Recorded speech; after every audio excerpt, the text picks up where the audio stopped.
epistles are not meant to be read alone.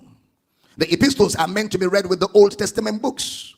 The epistles, of course, when you hear epistles, we're talking about Romans, Galatians, Corinthians, Ephesians, all those letters of the apostles. They are called epistles. So the epistles, therefore, are not meant to be read alone. The Synoptic Gospels of Matthew, Mark, Luke, and John are not meant to be read alone. You need to read everything together.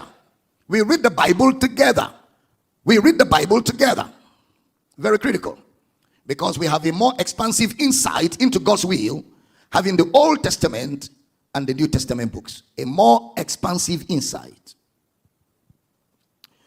I said the Old Testament is what you can call God's plan book. God's plan book, or you can call the Old Testament God's purpose book, or you can call the Old Testament God's project book. Plan book, purpose book, project book, where the project of God is set. Where the project of God is set. Where the design of what God intends to do can be found. What God projects to do, you find in the Old Testament.